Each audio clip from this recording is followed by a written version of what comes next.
So I was like struggling and like bum status because of who I was dating. Like, oh my god, he loves me, he's just so special in his own kind of way. I didn't know an ain't shit nigga coming a mile away. You know what, I'm gonna get myself a drink. We have some Ciroc here, some white grape Ciroc.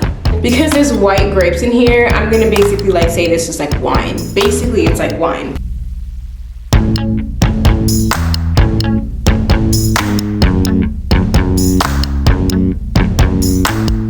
What's up guys, my name is Joy and welcome to my channel. If you're new here, welcome, and if you're not new here, welcome back and thanks for coming back. Before we get into the video, if you are not subscribed to my channel yet, now is the perfect time to do so. So make sure that you click it. Is it this way? Shit, is it this way? It's that way. In today's Liberated Femme video, I am going to be talking about the very first official relationship that I got into after leaving home. And I'm just gonna be completely honest with you guys. I did not think that this was going to be a video that I would be emotional about until I actually started to realize that I was the statistic in the relationship that I got into, and it was profoundly impacted by my childhood. So when I started to actually really like let that sink in, it like became very depressing. It kind of downplayed the relationship for what it was. I don't know how to word it. Let me see, how do I word this? It's important how I word this to you guys because I thought this way, that there are probably other young women who thought the same way or think the same way that I used to. So I want to make sure that I explain that to you guys, just in case anybody who's watching this video is curious about whether or not you might be in the same position that I used to be in. The company that my ex would keep were in support of the toxic relationship that we were in, for the most part, you know what I mean? Because I was in that environment so long, I didn't really think that my relationship was as bad. You know what I mean? Like, I kind of thought that when you think of domestic violence, you think of people like being damn near murdered, for you to like think that it's serious.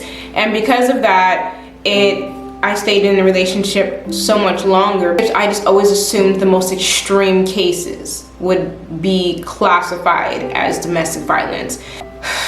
Because of that, I stayed in a relationship for 2 years. My ex was 3 years older than me, and I met him in the Willow Grove Mall, and he worked at Finish Line. Now I remember exactly how this relationship happened. So the best friend that I moved in with when I left home, if you saw my last Liberated Femme video, you know that when I was 18 years old, I moved out of my house and moved in with one of my best friends, and that's where I stayed. So at the time of this relationship, when this relationship began, I was living with my best friend at the time. So I was actually still in high school.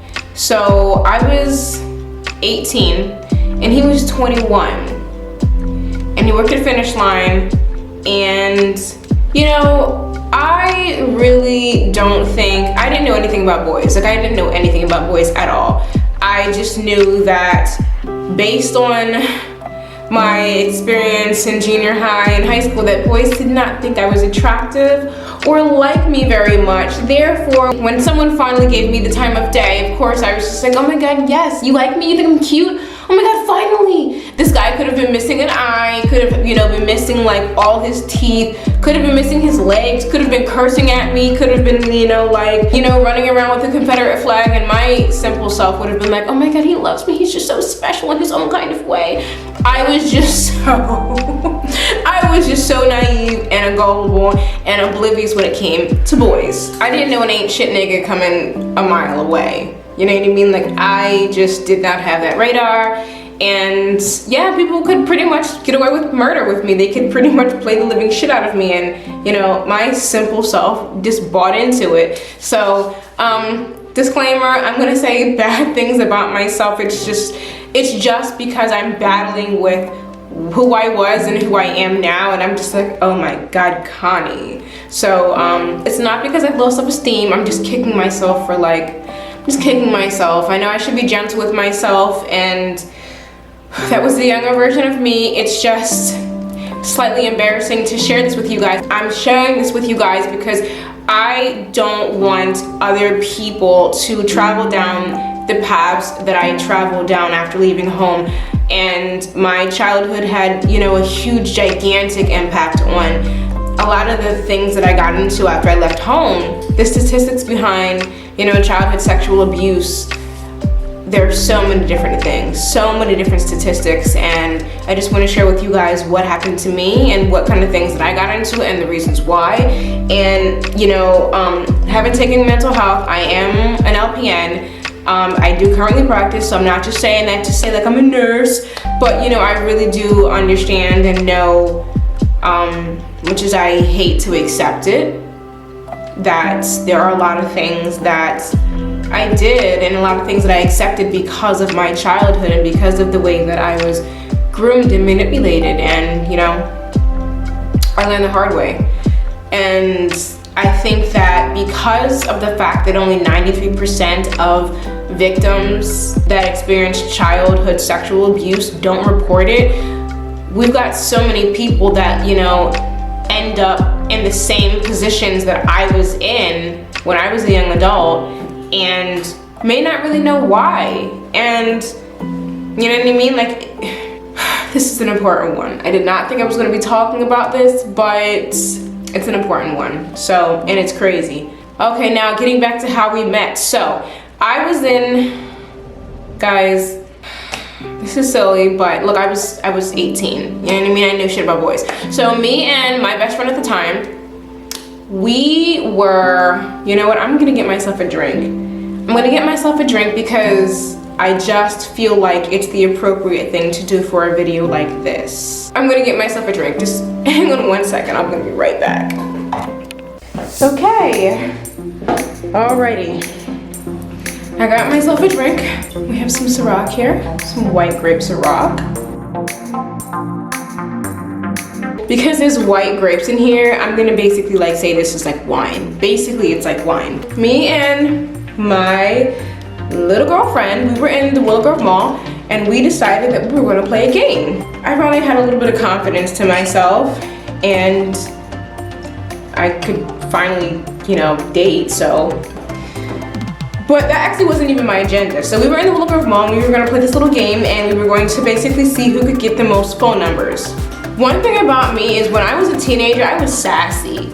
I was really sassy and tenacious. Like, I really was. If I wanted something, you know, you had to really, I was really determined to get what I wanted all the time. So yeah, I was a little go-getter. I really was in everything. So I went into like finish line, and I don't even remember how, but I must have obviously walked up to him and asked him for his phone number, and he gave me his number.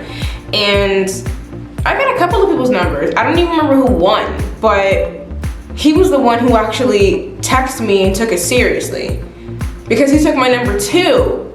We exchanged numbers, and he was the one that actually texted me. I think all the other boys gave me their number and didn't take mine's, because I didn't want to give it out anyway. But I thought, you know, I thought it was cute enough to give him my phone number. So we were exchanging text messages and hit it off, and blah, blah, blah, blah, we were in a relationship.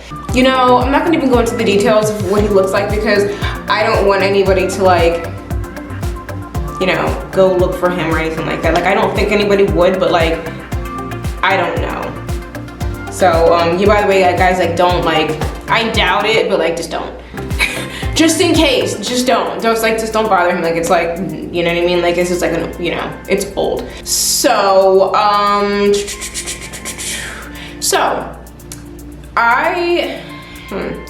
we never went on an official first date. Never. Now, as a grown woman now, being older, this is a red flag. This is something you notice.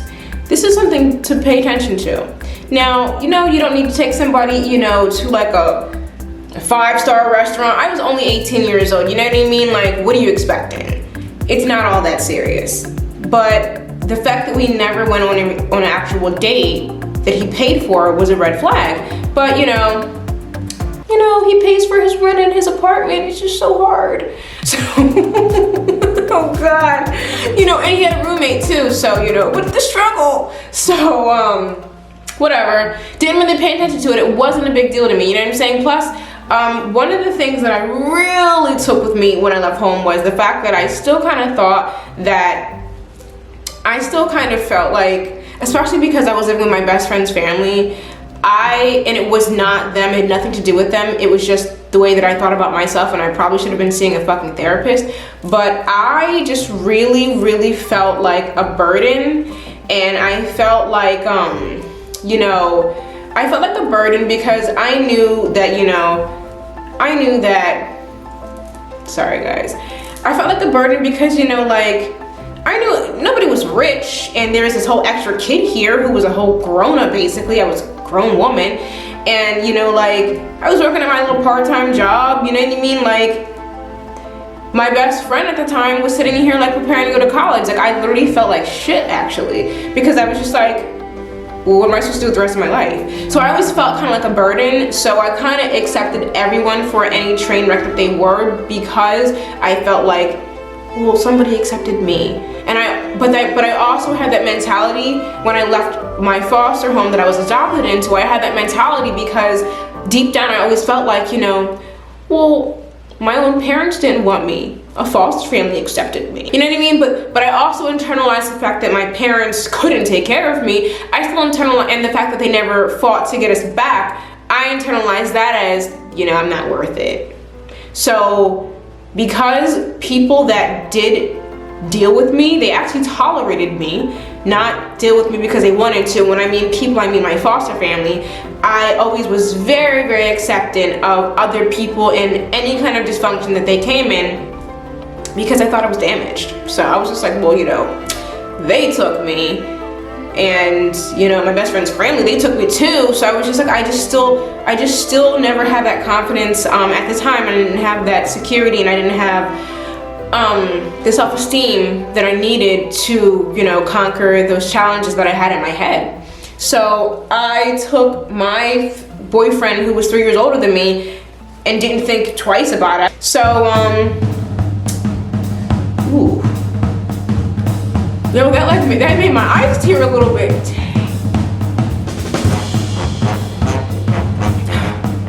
We're gonna need it. I'm not trying to cry for this shit. I cried in like every other Liberated Femme video. I'm just not trying to. He lived with his best friend, and his best friend also worked at a place kind of similar to, like, you know, the kind of place that, like, basically retail.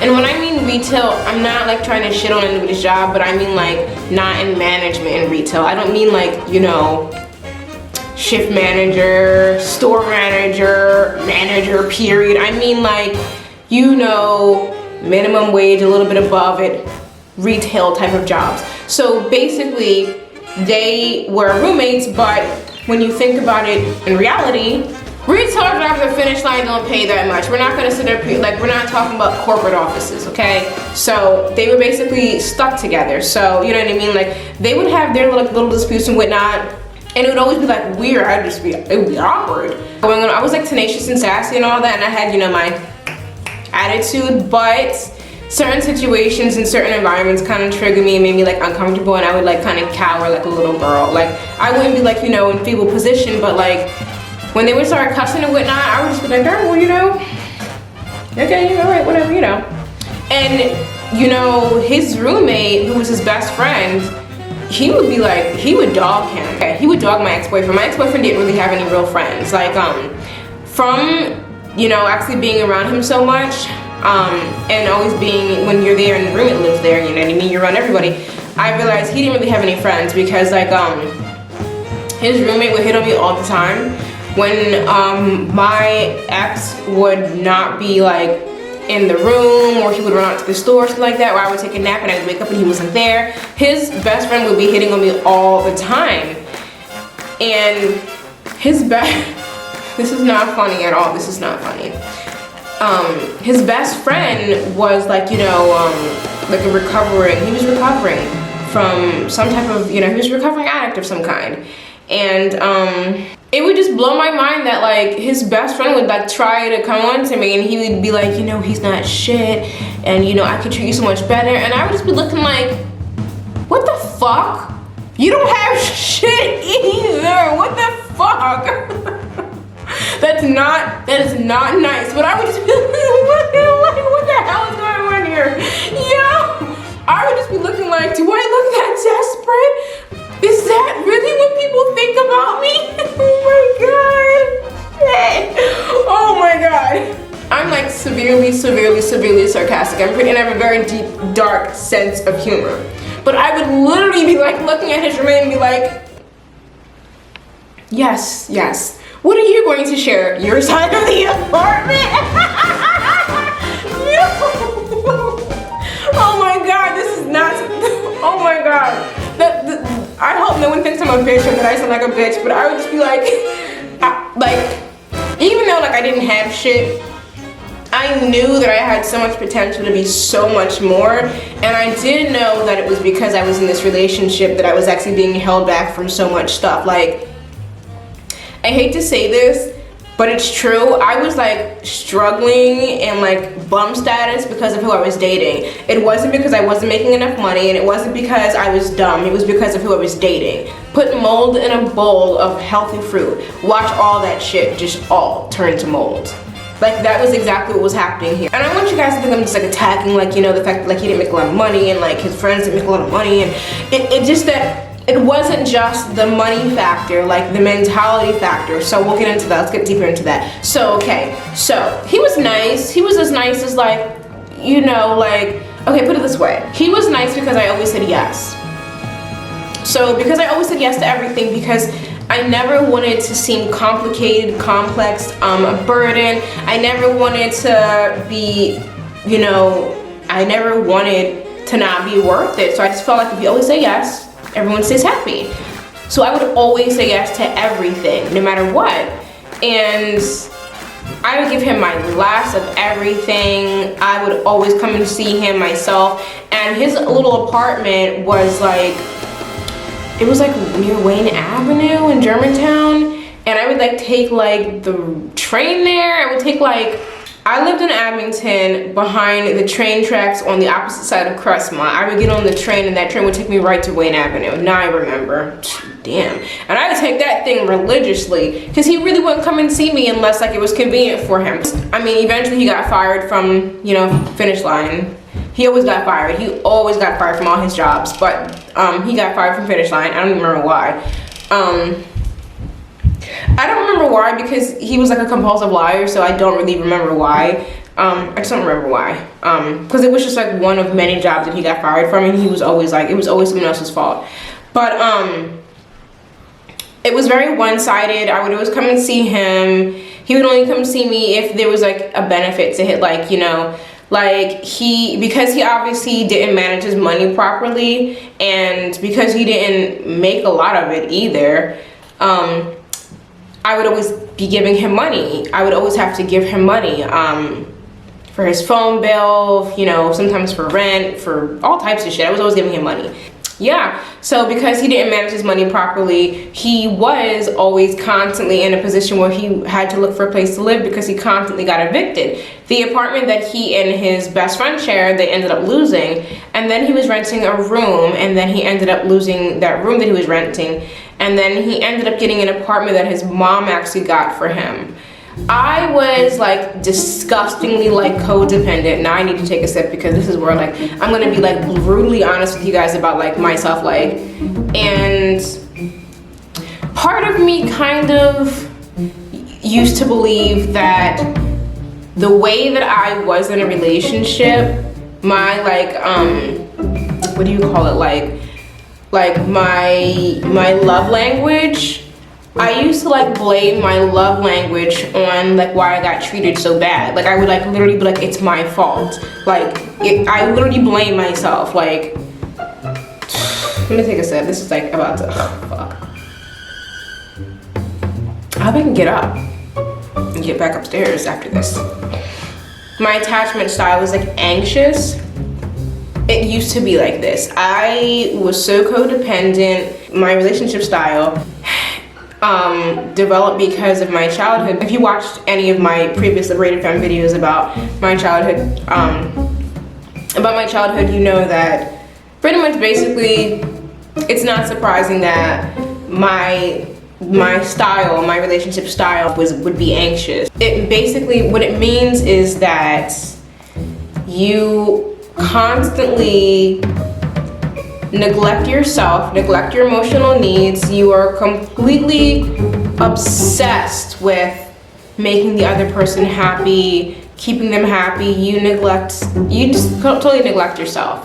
The way that I was in that relationship, it was undeserving. He didn't deserve that kind of love from me. He didn't deserve that kind of love because he obviously showed me what he would do with it. He didn't deserve that kind of love, but the fact that he would constantly reject it and reject me made me work 10 times harder. Like, no, let me just keep on going. Like, maybe he'll just eventually see it. Maybe he'll eventually love me. No, so that was like, that right there was like toxic. That was toxic because like, I couldn't take no for a fucking answer.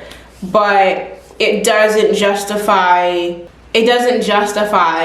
the way he treated me at all. But I used to convince myself that, like, you know, you did too much of this and you did too much of that and that would have changed it, but that's not true. That's not true at all. So let me just get into it, because I know you guys are probably like on the edge, like, oh my god, tell me.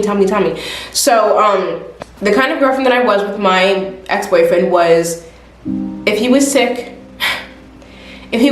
I was bringing him a basket full of all types of medicines for whatever he was sick with. I was bringing him fresh fruit, canned soup, whatever I could find. I was bringing it to him and taking care of him. If he needed me at any time, any day, he had me. No questions asked. I was a yes man. And I loved so unconditionally, so hard. Like, if he got locked up, you don't have to worry about shit, because guess what? I'm gonna get you out. I don't know how, but don't worry, I'm gonna get you out. I was so devoted. I was so sickly devoted.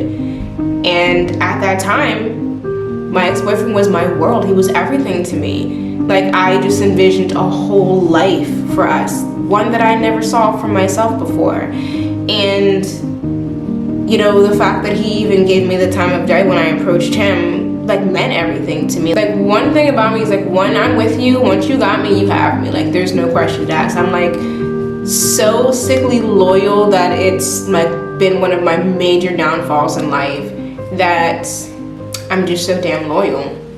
So I talked about in my last Separated Femme video that I could not get into fashion design school because my foster mom would not give the school any of her income information for my financial aid. So I ended up being able to get into school at the Art Institute right in Center City, and I lived on campus on Chestnut Street, but the terms were that I needed to give myself a little cosigner within a certain amount of time.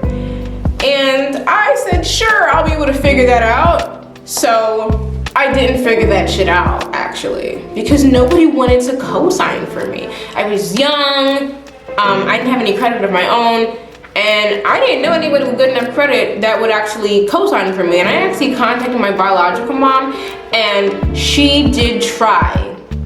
That was one thing she did do for me. She did try. Her credit was fucked. I was shocked because I was just like, you don't have shit. Why the hell is your credit ruined? So she did try and was unable to. So I was panicking and stressed out because I was finally in this little apartment on campus, finally had my little bit of independence, finally on my own. I'm in school, I'm making something of myself, and they're telling me they're about to kick me the fuck out. So my darling, loving boyfriend at the time, he's got a plan. He's gonna figure it all out for me. He's gonna help me figure out a way to pay for school. Guys, this has got to be a part 1 and a part 2, because my ex-boyfriend, I don't know if he had a license or not. He didn't have a license. Oh shit, I forgot to tell you guys. He had a kid, which is not a big deal. He had a kid, and like, he didn't pay child support, so he didn't have a license. It was suspended due to child support. Another big, huge red flag. However, the story that he painted to me, obviously, was not what I just told you guys. It was that the baby mom's a bitch and blah, blah, blah, blah, blah, and she keeps my son away from me and blah, blah, blah, blah, blah. See, I didn't know anything about kids, and at the time, like, you know, nobody that I knew had kids, so I couldn't, like, you know, vouch and say that's not true, take her to court, you do X, Y, and Z, take pictures of this. And I didn't know all that I know now. So at the time, I was just like, oh my God, she's keeping your son from you? Oh my God. That bitch, she's the devil. I didn't know that it was a load of shit. So we'll get to that. We'll get to that. He didn't have a license, so we took a taxi downtown Center City. What a coinky dink, because I already lived downtown in Center City. We go to this building, and right next to this building, to the left of this building, is what? An Art Institute building. It's one of the buildings for the campus of my school.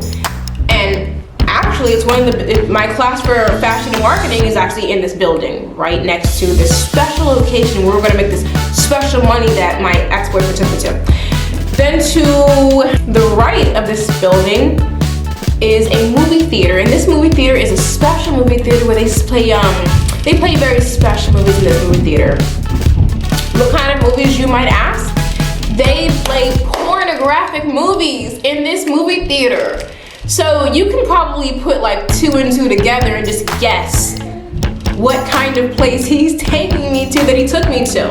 My ex-boyfriend took me to, this is not funny at all, but I have to laugh about it so I don't really internalize how fucked up this actually was. He took me to the strip club.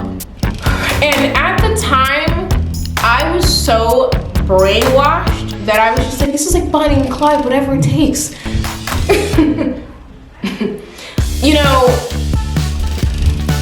I can't even say that I'm sure that he meant well, because no decent man takes the woman that they love, and we were already saying I love yous here.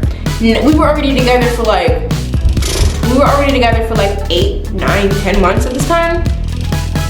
Nobody that loves the woman that they're with takes them to the strip club. I could rant and go on and on and on and on about why, but nobody that loves the woman that they're with takes them to the strip club for them to make money to stay in school. If anything, you should have just said, look honey, maybe school's not right for you right now. You should try to build your credit, get shit situated. Or maybe I'll go get a second job and like help you get whatever it takes, but like not this. Not this. This was not an act of love. This was, I don't know what this was, to be honest. It wasn't love, it was just like stupid. So like, but when you don't really care about somebody, I guess, you know, whatever. You know what I mean? Like, look, I know like times get hard. Look, I have had some crazy ideas to make some fast, crazy money. And none of them really worked out actually. But I know when you get between a rock and a hard place, you start thinking like irrationally. And you think some crazy shit. I mean, like when I was in nursing school, I really considered selling one of my fucking eggs. Look, I know. When push comes to shove, you start thinking about crazy shit. But I just don't feel like we were in a position where it was that dire that I became a stripper to support myself and get through school. I did it because I just don't know why. I knew that I did not, that was the one thing. I still had in my mind, I cannot fail, because my foster mother was alive at this time, and I was just like, I have to get in school and stay in school. So once I got in school, I was like, I had to stay in school. I can't get put out of school because it's gonna get back to Willow Grove. They're gonna be talking shit about me, and I'm gonna sit up here and be like the laughing stock, like, oh my God, Connie tried to go to college and failed. So like, even though I was going to an institute, I was the only person that left that house that went to school, period, after leaving. So, you know what I mean? Like, maintained it. So it was a big deal to me for me to stay, and like at all costs, like at all costs. And unfortunately, like I was just so like, because I was like so determined, I wasn't even like willing to work out any kind of arrangement where I left campus and saved money and lived at home somewhere and then just commuted. I just didn't want to do that because like I just didn't want to also go back to my best friend's family's house because I didn't want to burden them anymore, and I felt like I was a grown-ass woman and I should be doing better. I didn't consider my childhood at all. I just felt like, look bitch, you got out, so look, like, you know, prove it, make something of yourself. And that was like the part of like, that's the part that I would like stress to people so much, that like once you turn 18, your childhood, unless you got help, unless there was some kind of intervention to help you transition into adulthood, whatever you don't know after foster care, like that's just pretty much on you. That's pretty much how the world looks at it like. So, you know, like there's no, oh, it was rough for you, oh, they didn't prepare you for this. There's just like, try and fly, just kick you out the nest. Flap your wings, bitch, flap, or you're going to die. That's pretty much how it happens. Because of my pride, I would probably end up in a shelter before I would end up back at my best friend's family's house, because I just really had to make it on my own. I had to make it. So I was just like, all right, I guess they're gonna be a stripper now. My stripper name, this is probably like the shock, like people are probably like, what the fuck, how the hell, you, really? You? Yes, I took off my clothes for a living for 2 years. I was a stripper for 2 whole years, and my stripper name was Beauty. And I'm not proud of this at all, but I did get my stripper name tattooed on my lower back, but I thought I'd be slick and make it in Spanish. So my lower back does say Hermosa. I don't know why I got that tattooed. I went and got my first tattoo with my older sister, and I just figured, what can I get that would be meaningful? And at the moment, for some reason, it was meaningful, and it's not a bad tattoo, but the meaning, like the true meaning behind it is like really silly. In my personal opinion anyway, that was not worthy of being written on my body. I did tell my sister that I was an exotic dancer. I did tell her. The reason why I was so like accepting of working as a stripper was because I had already been working part-time at the Franklin Institute with my sister all summer, and the hours were actually like going down more and more, because like a lot of the business that the Franklin Institute gets is from school kids. When school's over, you know, they don't make as much as they do during the school year. So during the summer years, the hours were going down, and well, unfortunately, you can't really like, how do you explain that to the school? Hey, my part-time job hours are dropping. Can you guys like, just like, let me stay here for free? They had to run a business, so, you know, it was what it was. That is where I'm going to end this Liberated Femme video, because this video is already like 30+ minutes. So I'm going to save the rest of this story for part 2, which you guys can see next Friday. I'm so sorry to make you guys wait, because like it hasn't even gotten crazy yet. Thank you guys so much for watching. Make sure that you like, subscribe, leave a comment down below. Like, so far you guys haven't seen anything yet, but anyone who has anything, like anything relatable, comment down below. Comment. Oh god, it hasn't even gotten crazy yet, so I don't know what you could share in the comments besides, oh my god, especially if you know me. So I don't even know if I told some of my friends this. I don't know if some of my closest best friends know this. Oh god, they're probably watching this like, what? I didn't tell you because, look, I was very prideful. Oh god, I hope they all know. I would hate for them to find out like this. Well, like I said, tune in next Friday with me at 9 p.m. right here on my YouTube channel, obviously. And the only way for you to do that is if you subscribe. Like, the chances of you remembering, although I do have a very memorable personality, but still, subscribe just in case for some reason I just slip your mind. It's right there. I finally got the right direction. It's right there. Hit that subscription button. So tune with me next Friday at 9 p.m. for the next Liberated Femme video for the second part of this crazy story time. Also again, like this, I'm sharing this with you guys because I want somebody to take my experience and learn from it and not make the same mistakes that I made. Yeah, that's the purpose of me sharing this. I'm not sharing this to ruin anyone's life or to rehash the past or anything like that. I just want to share what I've been through for the younger generation. I can't go back in time and share any of this with myself to have forewarned myself. Therefore, the next best thing for me to do is to share it with, you know, the generation in the world right now, so no one else makes these mistakes. And yeah, so thank you guys so much for watching. Make sure you give this video a like, make sure you subscribe, comment down below, share it. Thank you guys so much. Mwah.